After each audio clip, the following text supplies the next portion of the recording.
حجیت حدیث، نبی پاک صلی اللہ علیہ وسلم کی بات کی اہمیت، نبی پاک صلی اللہ علیہ وسلم کی بات کی ویلیو اسلام میں کیا ہے، یہ اسی لیے پڑھانا پڑ رہا ہے کہ کچھ حدیثیں ضعیف ہوتی ہیں، کچھ صحیح ہوتی ہیں، لیکن قرآن کریم کی تو ساری آیتیں ٹھیک ہے، وہاں تو کوئی ضعیف نہیں ہے۔ تو یار لوگ اعتراض کرتے ہیں لہذا حدیث ضعیف ہے، پتہ نہیں چلنا یہ ضعیف ہے یا نہیں ہے، یہ ضعیف ہے یا نہیں ہے، یہ صحیح ہے یا نہیں ہے، چلو بھئی حدیث کی ویلیو وہ نہیں ہے۔ ہم بھی سمجھنا یہ شروع کر دیتے ہیں اچھا جو کچھ ضعیف ہے نا اس کی وجہ سے واقعی کوئی رولا شولا تو آ گیا نا، اسی لیے سمجھنا بڑا مشکل ہے۔ ایسے بے وقوف کو کہو اللہ رب العزت کی کتاب کو تو صحیح مانتا ہے، حالانکہ اس میں کچھ آیات منسوخ بھی ہیں، نہیں ہے منسوخ، قرآن کریم کی آیات منسوخ بھی ہیں۔ شاہ ولی اللہ نے تو چلو 5 پر اتفاق کیا ہے نا، ورنہ تو اس سے زائد کے بھی اقوال موجود ہیں۔ جب قرآن کے کچھ آیات منسوخ ہیں اور وہ قرآن میں مکتوب ہیں، اس کے بارے میں آپ کا کیا خیال ہے؟ تو اس کے لیے اگر کچھ قواعد ہیں، اصول ہیں، ضوابط ہیں، تو حدیث بھی لاوارث نہیں ہے، اس کے لیے بھی ضوابط موجود ہیں۔ یہ آپ نہ کہیں کہ حدیث پاک میں کچھ حدیثیں ضعیف ہیں تو چلو سب کو چھوڑ دیں، کوئی پڑھن دی لوڑ کو نہیں چھڑ دو، یہ کیا مطلب ہے؟ اس کے بھی وارث موجود ہیں بابا، وہ لاوارث نہیں ہے۔ آپ کے ایک ناخن میں درد ہو جائے تو آپ کے لیے دوائی موجود ہے، آپ کے ایک کان میں درد ہو جائے تو دوائی موجود ہے۔ نبوت کی حدیث کے متن میں کوئی راوی سند میں کوئی راوی ضعیف آ جائے تو اس کے لیے کوئی اصول نہیں ہے، ایسا نہیں ہو سکتا۔ اساویل موجود ہوتے ہیں، ضوابط موجود ہوتے ہیں، قوانین موجود ہوتے ہیں۔ ہاں یہ ہے کہ آپ کی اس تک پہنچ نہیں ہے، آپ کی اس تک رسائی نہیں ہے، تو یہ اس کو غلط نہیں کہا جا سکتا۔ اس طرح لوگوں کے دماغوں میں منکرین حدیث نے بات ڈالی ہے، تبھی ہمیں یہ پڑھانا پڑ رہا ہے۔ حجیت حدیث پر ایک بات مزید تنقیح کے طور پہ سن لیں کہ یہ جو طبقہ ہے جو احادیث پاک کا منکر ہے، سرے سے نبی کی حدیث کو مانتا نہیں ہے، بچگانہ، فضولیانہ، سطحیانہ ان لوگوں کے اعتراضات ہیں۔ آپ طالب علم ہیں اس لیے میں پڑھانے لگا ہوں، ورنہ یقین مانیے ٹکے کی ویلیو نہیں دینی چاہیے۔ 2 منٹ میں بندے کو اس طرح اس کی حیثیت یاد دلا کے بندہ اٹھا دے کہ تو نبی کی بات پر اعتراض کرنے والا آ گیا، تیری حیثیت کیا ہے؟ ایک جگہ میری بات ہوئی، وہ کہنے لگا میں قرآن مانتا ہوں حدیث نہیں مانتا۔ میں نے کہا کیوں؟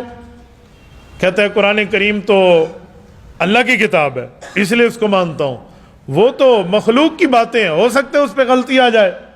وہ اپنے زعم میں بڑی دلیل پیش کر رہا تھا کہ قرآن اللہ کی کتاب ہے، اس پہ تو کوئی اعتراض نہیں ہے، حدیث مخلوق، نعوذ باللہ، نبی پاک کے لیے لفظ بول رہا ہے، مخلوق کی بات ہے، مخلوق نے لکھی ہے، غلطی ہو سکتی ہے اس پہ، ناممکن ہو فلاں۔ اور پھر مجھے کہا ہم نماز میں قرآن پڑھتے ہیں، حدیث تو نہیں پڑھتے، فلاں نہیں کرتے، لیکن قرآن کی ویلیو بڑی ہے، قرآن کا منکر کافر ہے، قرآن کو ماننے والا۔ میں نے کہا بات پوری ہو گئی؟ جب اس نے بات کر لی کہتے جی پوری ہو گئی۔ میں نے کہا بیٹا آپ سنبھل کے بیٹھنا، 1-2 باتیں میں بھی پوچھنے لگا ہوں، کہیں تمہیں سر کو چکر نہ آ جائے۔ یہ کتاب، یہ جو آپ نے کتاب پکڑی ہوئی ہے، یہ کیا ہے؟ اللہ کا قرآن ہے۔ میں نے کہا کس نے دیا ہے؟ حضور نے۔ میں نے کہا جھوٹ بولتے ہو یا سچ کہتے ہو؟ سچ کہتا ہوں۔ میں نے کہا اوپر تو لکھا ہوا ہے تاج کمپنی لمیٹڈ، یہ تو تاج کمپنی نے لکھ کے دیا ہے، پاک کمپنی لمیٹڈ، المیزان طبع لاہور، قدیمی کتب خانہ کراچی، یہ کیا ہے؟ قرآن تو چھاپ کے تاج کمپنی نے دیا ہے، تو کہتے حضور پاک نے دیا ہے، حضور کا نام نعوذ باللہ تاج کمپنی ہے۔ کہتے مولوی صاحب یہ انہوں نے چھاپ کے دیا ہے تو اللہ کی کتاب۔ میں نے کہا اللہ نے تاج کمپنی والوں کو دیا، اللہ نے کتاب حضور کو دیا۔ میں نے کہا اس کی دلیل، اس کی دلیل ہے کہاں لکھا ہوا ہے یہی کتاب اللہ نے حضور کو دیا ہے؟ دلیل پڑھو۔ بیٹا تجھے جو بھی ہوگا نا پیغمبر کی حدیث سے ہی ثابت کرنا پڑے گا، تجھے بولنا پڑے گا۔ نبی پاک پہ آیات اتری تھی، صحابہ نے دیکھا تھا تو صحابہ نے حضور سے روایت کی، اسے تو حدیث کہتے ہیں۔ حدیث تو حجیت کا انکاری ہے، اتھارٹی آف قول النبی صلی اللہ علیہ وسلم کو تو منکر ہے، اور اس کے بعد قرآن کو اللہ کی کتاب ثابت کر کے دکھا، یہ خالہ جی کے گھر کی بات نہیں ہے۔ اچھا قرآن میں تو غلطی نہیں ہو سکتی، میں نے کہا کہاں لکھا ہے؟ اِنَّا نَحْنُ نَزَّلْنَا الذِّكْرَ وَإِنَّا لَهُ لَحَافِظُونَ، ہم نے یہ قرآن اتارا، ہم اس کی حفاظت والے ہیں، اللہ نے فرمایا۔ میں نے کہا ہو سکتا ہے یہ تاج کمپنی نے لکھ کے دیا ہو، یہ لفظ حضور نے دیا ہے، اس کے لیے دلیل۔ تو پتر تجھے پھر بھی حدیث کے دروازے پہ آنا پڑے گا، قرآن کے ثبوت کے لیے بھی حدیث پاک سے دلیل لینی پڑتی ہے۔ یہ جو کہتے ہیں نا کہ قرآن کا ثبوت امت کے اجماع سے ہے، تو بابا اجماع 3 نمبر کی دلیل ہے، 2 نمبر پیغمبر کی حدیث کا ہے۔ اور ایک بات یہاں مزید بھی عرض کروں، ذوق تازہ رکھنا، دونوں باتوں کے فرق کو سامنے رکھنا۔ یہ دو باتوں کو ایک نہ کر دینا جو میں جملہ کہنے لگا ہوں، بڑا حساس معاملہ ہے۔ جس وقت دلیل دی جاتی ہے تو پہلا نمبر کس چیز کا ہے؟ قرآن کا یا حدیث کا؟ قرآن کا، یہ طے ہے۔ فإن اصول الفقہ اربعۃ، کتاب اللہ پہلی ہے، پہلی جب کسی مسئلے کے لیے، کسی عقیدے کے لیے، کسی نظریے کے لیے، کسی شریعت کے بیانیے اور موقف اور اوپینین کے لیے پروف پیش کریں گے، ایویڈنس پیش کریں گے، دلیل پیش کریں گے، تو پہلا نمبر کس کا ہے؟ اللہ کے قرآن کا۔ اس پہ کوئی دوسری رائے نہیں ہے۔ لیکن جو میری دوسری بات ہے اس کو غور سے سننا، دلیل پیش کرنے میں پہلا نمبر بے شک قرآن کا ہے، لیکن ایمان لانے میں پہلا نمبر حضور کی حدیث کا ہے، قرآن کا نمبر بعد میں۔ میں ایک دفعہ پھر کہہ رہا ہوں، شاید کوئی دوپہر کی نیند میں اونگا ہوا ہو اور یہ بات سمجھ نہ سکے کہ مفتی عبد الواحد قریشی نے سفر بڑا لمبا کیا ہے، اس لیے اس کا دماغ رلا ملا ہوا تھا، پتہ نہیں حدیث کو پہلا نمبر کیسے کہہ گیا ہے، کوئی اونگ رہا ہو۔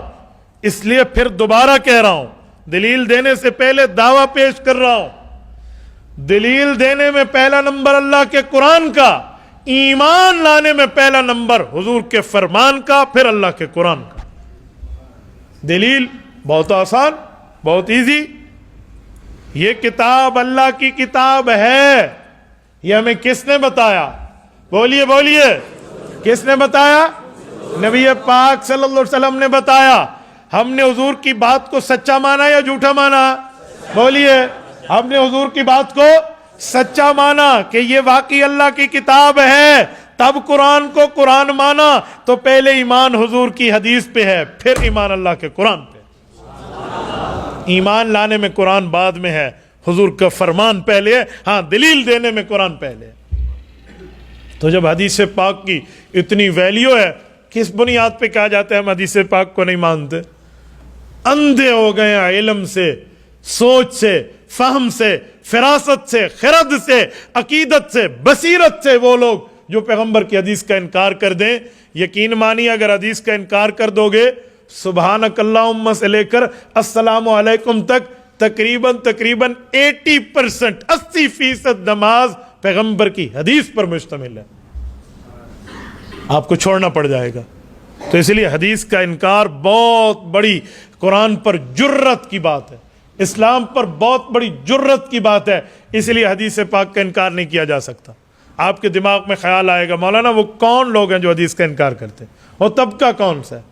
بابا یہ دنیا میں پورے ایک مذہب کا نام موجود ہے جن کو ہم سمجھانے کے لیے منکرین حدیث کہتے ہیں۔ نام ان کا پرویزی ہے، نام ان کا اہل قرآن ہے، نام اہل قرآن، انکار پیغمبر کے فرمان، نام پرویزی اور انکار نبوت کے فرمان کی اہمیت کا، یہ فتنہ دنیا میں منکرین حدیث کے نام سے پہچانا جاتا ہے۔